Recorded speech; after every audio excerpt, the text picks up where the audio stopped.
What's going on, Steamers fans? I'm Patrick Foster here with head coach Marshall McDonald.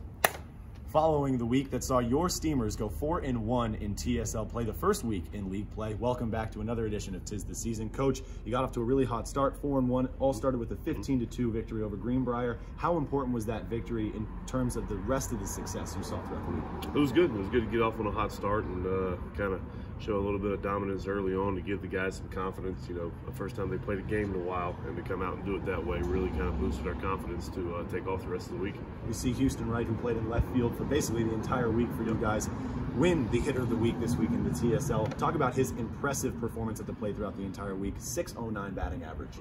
Well, anytime you hit over 600 yeah, for any amount of time is impressive. And the fact that he coupled that with 4 homers and a couple doubles, I mean, the guy was just locked in, and he's just, like I said earlier, he's just a pure hitter, and when he gets in those modes, he's tough to get out, and I hope he stays in it for a little while too.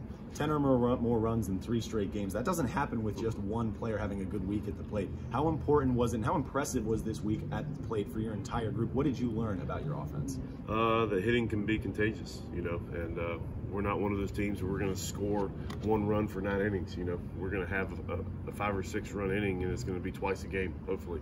So that's kind of what we aim for, and that's kind of how the offense is built. So it's one of those things we tell our pitchers that if you guys just hold on and hold the lead, that we're going to explode, and it happened about every game. So that's kind of what we're going for. Infielder Alan Alonso got off to a bit of a slow start, but really seemed to pick it up towards the back half of the week. Talk about that turnaround for him and how important it is to see that kind of success from him throughout the rest of the season. Yeah, it was good. You know, nobody really works harder than Alan. He's always in the cage doing stuff on his own. And he just kind of had to get out of his own way mentally a little bit. We had a long talk with him, I think it was Wednesday or Thursday night, me and Connor did, just kind of had him break down some mental stuff, and it was good to finally see him get out of it and see his work be rewarded a little bit. You guys ended the week with a 7-6 loss here at home, but what were the positives you can take away from a loss like that now moving into your second week in league play? You know, just staying in it the whole game and not dying, and really getting the tie and run to the plate at the end of the game, which is all you can ask for in any game, really, is just to have a shot. You know, and you're going to win some, you're going to lose some, but if you have a shot to win every game, then you're going to be in a good spot the whole year.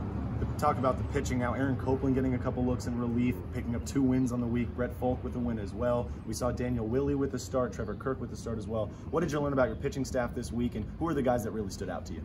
Guys like Kirk and Willey, and we're trying to extend some guys out, and really that our bullpen is pretty dominant. You know, we have probably 6 or 7 guys down there that we can just depend on 1 to 2 dominant innings apiece, and that's kind of what we're striving for, is a good bullpen. So, and as we're still trying to break guys in and get their arms back in shape, it's just more piece by piece now. It's not really who gets to win and things like that. It's more of we're just trying to gauge it and move forward as safe as we can and keep these guys healthy. You guys had an off day yesterday, a much needed off day after 5 straight days of games. You guys have practice today before your game tomorrow against Old Dominion once again here at home. What are you guys going to work on today in practice? We're just going to hit a little BP and play a little catch. Just get them back out and keep them in the groove. Nothing too fancy. I think things are starting to click on all cylinders, so we're just trying to keep the cylinders oiled up a little bit.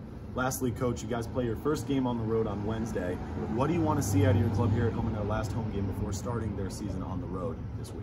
Just want to see them keep the same momentum we have going forward. You know, don't really change too much and just try to win the game. That's about it. That's going to do it for this edition of 'Tis the Season. Once again, I'm Patrick Foster, head coach Marshall McDonald. Steamers fans, they play once again tomorrow night against Old Dominion at 7 p.m. Gates open at 6 o'clock.